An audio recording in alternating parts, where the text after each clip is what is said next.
এবার আপনাদের দেখাবো বেসরকারি একটা নার্সিং শিক্ষা প্রতিষ্ঠানে জালিয়াতির অভিযোগ। চাকরির নামে সেখানে দিনের পর দিন আর্থিক প্রতারণার অভিযোগ। নার্সিং শিক্ষা প্রতিষ্ঠানে রীতিমতো ভাঙচুর চালায় ছাত্রীরা। দেখুন সেই ছবিটা। গড়িয়া স্টেশনের কাছে এই সংস্থা, আর সেখানেই এই কাণ্ড।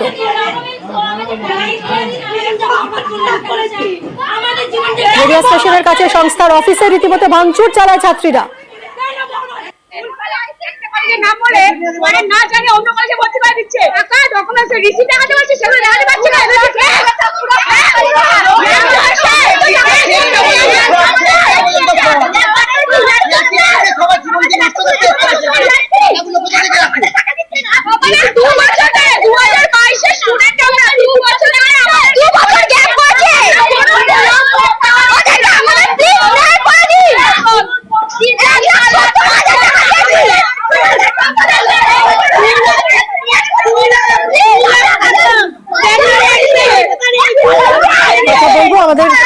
অর্পণ রয়েছেন সঙ্গে।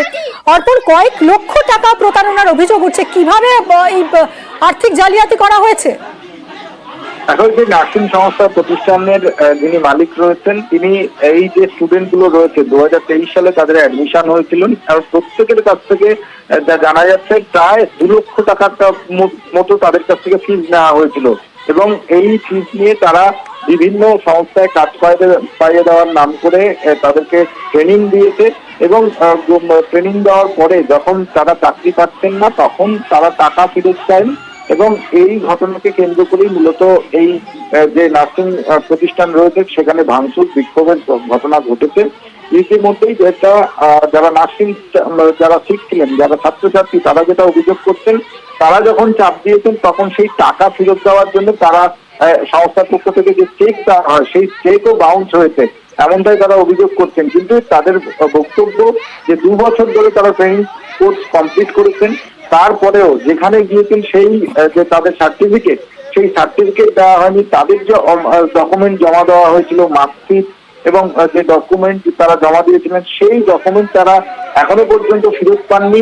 সব মিলিয়ে বলা চলে যে স্টুডেন্ট গুলো এখানে 2 বছর ধরে পড়াশোনা করেছেন, বিভিন্ন কোর্স নিয়ে তারা পড়াশোনা করছিলেন, সেই গুরুতর অভিযোগ যে 2 বছর তারা এখানে পড়াশোনা করেছেন আর তারপরে কোনো সার্টিফিকেট পেলেন না, উল্টে এদের অরিজিনাল ডকুমেন্ট গুলো পর্যন্ত রেখে দিয়েছে এই সংস্থা।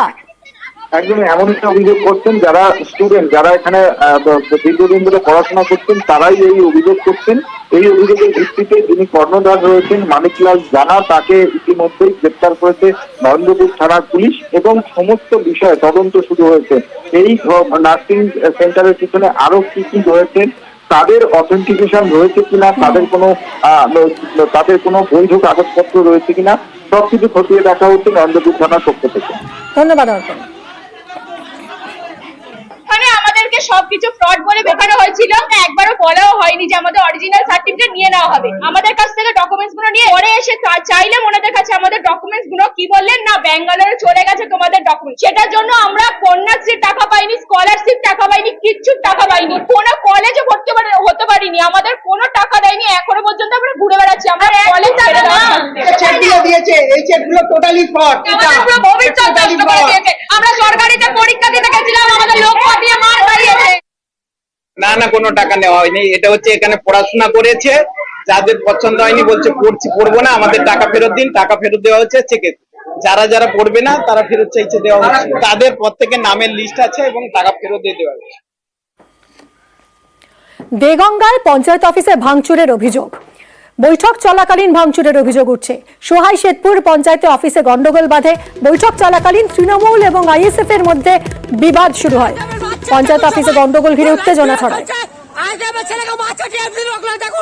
দেখতে পাচ্ছি তো আমরা সবাই, দেখতে পাচ্ছি পুরো আইএসএফ ছেলেরা মারছে, টিএমসি ছেলেরা পোটাল মতো সবাই আছে, পুলিশ আছে।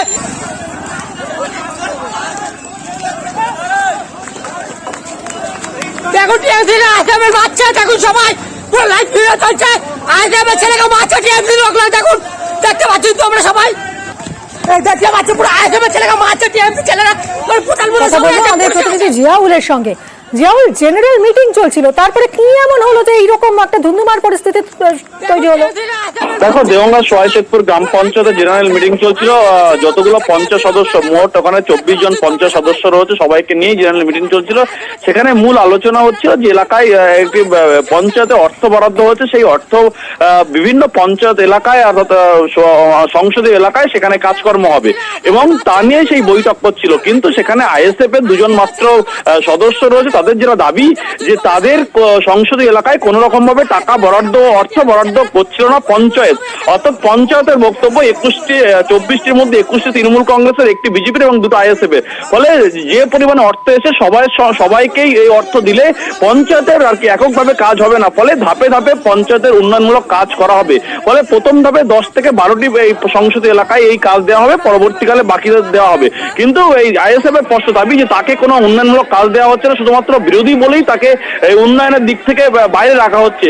কিন্তু সমস্ত অভিযোগ অস্বীকার করে শাসক দলের পক্ষ থেকে বলা হচ্ছে না, এরকম কোনো ঘটনা নয়, যে পরিমাণে অর্থ বরাদ্দ হয়েছে সেটা সবাইকে দিলে আর কাজ হবে না। এবং তা নিয়ে আইএসএফ সেই বোর্ড মিটিং এ সেখানে গন্ডগোল পাকায় এবং আইএসএফ এর কর্মী সমর্থকদেরকে নিয়ে সেই পঞ্চায়েত অফিস ভাঙচুর করে এবং তারপরেই তৃণমূল কংগ্রেস কর্মী সমর্থকরা এবং পঞ্চায়েতের পক্ষ থেকে তাদেরকেও যে তারা লাঠি সরা নিয়ে এসে ভাঙচুর করেছিল, পাল্টা তাদের উপরেও হামলা করে। ফলে পাল্টা হামলায় এখনো পর্যন্ত 3 থেকে 4 জন আহত হয়েছে, তার মধ্যে একজন আইএসএফ পঞ্চায়েত সদস্য আহত হয়েছে, এক কর্মী আহত হয়েছে, তাকে হাসপাতালে ভর্তি করা হয়েছে। জানি ইতিমধ্যে রাজনৈতিক উত্তেজনা সৃষ্টি হয়, তারপর দেওঙ্গা থানা পুলিশ গিয়ে ঘটনাস্থলে গিয়ে পরিস্থিতি সামাল দেয়। কিন্তু তৃণমূলের পক্ষ থেকে অভিযোগ অস্বীকার করে বলা হয়েছে কোনো গন্ডগোল করা হয়নি, কাউকে লাঠিপেটা করা হয়নি, তারা নিজেরা এসে পঞ্চায়েত ভাঙচুর করেছে, তাদের গায়ে তারাই আহত হয়েছে। ফলে জানি ইতিমধ্যে রাজনৈতিক চর্চা শুরু হয়েছে এই দেওঙ্গার হাজিপুর দেওঙ্গার সোহাই গ্রাম পঞ্চায়েত এলাকায়। ধন্যবাদ জিয়াউল।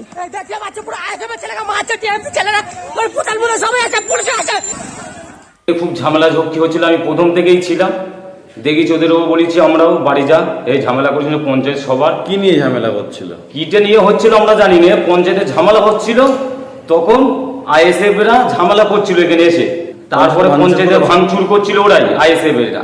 তারপর আমরাও থেকেইছি, চলে যা, ঝামেলা করিস নে। কোনো হামলা হয়নি? কোনো হামলা হয়নি। ওরা ওজন হামলা করে? ওরাই হামলা করেছে, ওরাই মারতে এসেছে, গেটে তালা মারতে ছিল, তালা চাবি হাতে ছিল। জেনারেল মিটিং থাকাকালীনই মিটিংয়ে উপস্থিত হই। সেখানে কাজের ভাগ বাটোয়ার, যে কোন কোন সংসদে কিভাবে কাজ হবে, কোন কোন বুথে, আমাদের পঞ্চায়েতে 24টা বুথ আছে, বিরোধীরা কাজ পাবে না। আমি সেখানে প্রশ্ন করলাম যে প্রধানকে, যে বিরোধীরা কাজ পাবে না কেন? তাহলে আপনি একটা লিখিত দিন যে বিরোধীরা এই অঞ্চলে কোনো কাজ পাবে না। তারপরে ওরা আমাকে চেয়ার থেকে টেনে মারধর করে বলে চলো ফাঁকে চলো, তোমার কাজের স্বাদ মিটিয়ে দেবো, অঞ্চলে আসতে পারবি না তোরা। এটা কি পঞ্চায়েতে বসেই হচ্ছিল? পঞ্চায়েতের ভিতরে অর্ধেক টাকা ঢুকেছে, অর্ধেক টাকা ঢোকেনি, সেটা আমরা কিছু বুথের কাজ করার পরিকল্পনা নিয়েছিল আজকে জেনারেল বডিতে। যিনি আইএসএফের মেম্বার আমাদের জাহাঙ্গীর আলম বাইরে থেকে কিছু লোকজন নিয়ে আসে, তারা অবুঝের মতো কথাবার্তা বলে এবং আমাদের পঞ্চায়েতের কিছু চেয়ার ভাঙার পরে আমাদের কর্মীরা তাদেরকে এখান থেকে তাড়িয়ে নিয়ে যায়। এবং তার মধ্যে যদি কারোর কিছু হয় সেটা আমি বলতে পারবো না, তবে চড়াও হয়ে যে মারধর করা এই ধরনের কোনো ঘটনা ঘটেনি।